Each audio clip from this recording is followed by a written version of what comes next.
Given the way that last half inning went, when you're able to get a hold of that and pull into third with the game-tying triple, just what are the emotions that you're feeling in that moment? Yeah, I mean, you're fired up. It's what you play the game for, to help a team win a game in the playoffs. It's so much bigger than yourself. It's bigger than all of us. So there's a ton of emotions for sure. Is it bigger for you when you come through here, given the response you get? I don't care. What do you need to see in order to be able to get all the way around second to third? When you look, I saw that you looked back just to see where the ball was. What did you see that gave you the idea you could get in third? Yeah, so rounding first, I was watching Pete and Sarby the whole time. I was watching them, and as soon as I saw Sarby windmill, I focused my attention on second, and I'm like, I'm going to third. That's all that happened. If y'all think I'm able to run and talk, you don't know my athletic abilities. Can't do that. What was it that was saying to you after that? Nothing. What were you saying to him?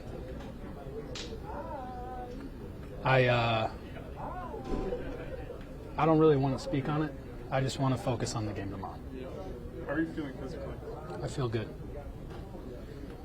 With you, I mean, coming through, with JD coming through too, I mean, two guys who've kind of been struggling, but, big days. I mean, if you guys can kind of, get it going, what does that do to the lineup here? Yeah, I mean, there was great at-bats up and down. Everyone did their part. Starling with the sac fly, and then he almost hit a homer. Mark swung the bat well. It's just it's all about passing the baton. And JD's huge, man. He helped me out a lot before this game. He's helped me out a ton since I've been here. He's a pro, and so obviously, having a guy like that to lean on, and him as Francisco as well, two guys that have done this at this stage of the game. It's huge. What did JD help you with specifically before today's game? We talked hitting approach, and then we talked about some other things as well. Jesse, how do you go from a night like last night where you have such an incredible win, celebrating, sleep quick, and then fly here and then play like you guys did? I mean, what does it take to be able to do that? Yeah, I just feel like it's the story of this team.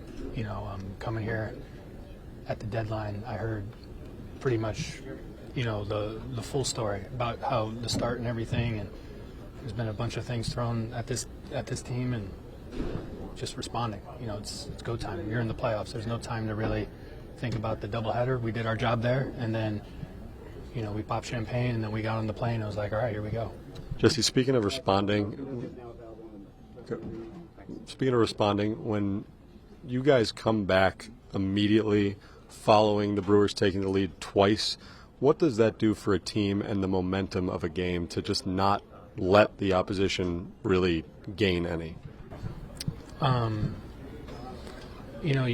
I feel like you kind of take their crowd out of it a little bit, and anytime you can get Sevy the lead, we all feel great about that. And then Buto and Stanek coming in behind him. I didn't miss anybody, right? It was those two.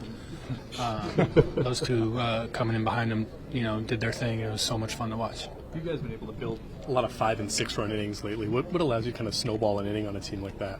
I think it's passing the baton. No one here is really trying to be the hero. We're all just trying to put together quality at bats, grind this thing out. And it's funny how there's some moments that present itself from that. Not trying to do too much, and then, like yesterday, probably the two coolest homers I've seen. Honestly, probably the coolest baseball game I've ever been a part of. They just happened by real simple approaches. So I think that. Just without asking you to expand on the Adames thing, are you satisfied that it's done now? Yeah, I mean, it's out of my control. I just want to help the team win a baseball game tomorrow. Just after all that you guys went through it in the past 24 hours, emotional win last night, celebration, fast flight, sleep, get back here, and still play the kind of game that you guys did in another team's ballpark. Yeah. Again, how do you guys keep doing that? I mean, to get to where we want to get to, we understand we have to do things like that. You know, it's no different that you fly into a place and you got to go play a game. You know, we've done it all year long. It's just yesterday we had a lot of champagne, but usually we do things like this. So the guys understood the mission, and we just got to keep climbing, stay the course, and just take one day at a time, enjoy tonight, and then come back tomorrow and try to do it again. Is there something that you guys feel like, as loud as this building can be when they start running or getting hits like they did in those first 2 innings, when you guys flip it and turn the place silent, do you guys get something out of that? Is there like a kind of a reverse energy or something that you guys feel? To me, these plays didn't feel silent at all. You know, I felt like the crowd was into it the whole entire game.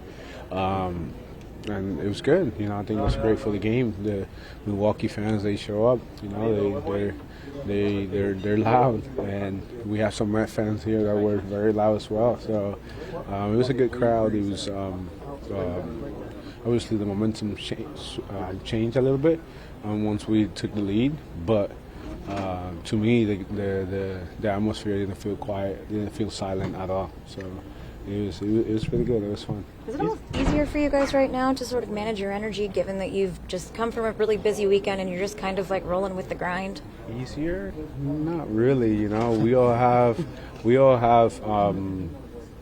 the same amount of adrenaline. You know, I think everybody's amped up, everybody's excited, everybody's ready to go out there. I'm sure that they're feeling the same thing. You know, it's even doing the national anthem and stuff, you see the big flag, the introduction. That's pretty cool. I mean, that's special. So I think the adrenaline, it's up there, and the emotions are high. You just got to find a way of staying the course. You know, you can't get too high or too low. Must have been a big adrenaline dump, an emotional situation, winning the way you won Game 1 yesterday. At what point did you start to notice the team maybe refocus on all right, that was great, but next task? I mean, Luke Casey he went out there and he competed, and he did outstanding. So you can tell Luke Casey's giving everything he's got. So the at bats, we got better. I mean, Holmes pitched great. You know, he came out, he was throwing big sliders, and his fastball, he located it. And so everybody just, you know, it wasn't like, all right, we're done, let's just not play again. Everybody continued to play, obviously. But then after the game, you know, everybody just went crazy. And then once we were done with the celebration, everybody focused on what we have today. These are two of the best bullpens in baseball. Y'all really kind of attacked the last 24 hours or so. Just how have y'all been able to kind of attack those guys as well as you have? I mean, the hitting coaches have prepared us extremely well. The analytic department as well, they do very well. And we come in and nothing it's unknown. You know, we know each and every one of the guys in the bullpen, and we create a game plan. You know, it's our staff and the analytic department. They're very prepared, and they help us to get better. What did you think of what Severino was able to do tonight? Outstanding. With that early trouble to make it through 6 innings? Outstanding. You know, he had that one inning, you know, that things got a little fast. I think that's typical ace stuff. You know, usually your ace, your number one guy, goes through that one inning, and if you don't get to him in that one inning, he gets tough because they get better as the game went on. And for him to go out there 6 innings, it's extremely important for us. You know, so hats off to him, and hats off to Mendy for trusting him. And then Buto and Stanek came in and did their job. On the flip of that, were you surprised they took Peralta out when they did? No, usually in the playoffs, the leash is it's very short, you know. So it was to be expected in a way of, I mean, he was pitching well. As soon as they got up, to me, it's not a shocker because, I mean, being in the postseason, the leash is much more shorter than it is in a regular season. So they had a game plan, you know, and they followed the game plan as well. And every guy that came out of the bullpen was really good. You know, it's the guys had quality at bats, and everybody passed the baton, and nobody was trying to be the big hero, and he paid off. You mentioned Budo, those two scoreless innings. Just how important has he been for you guys this year? It's been huge to step up in a new role and to do what he's doing right now. That's how we end up in this position, you know.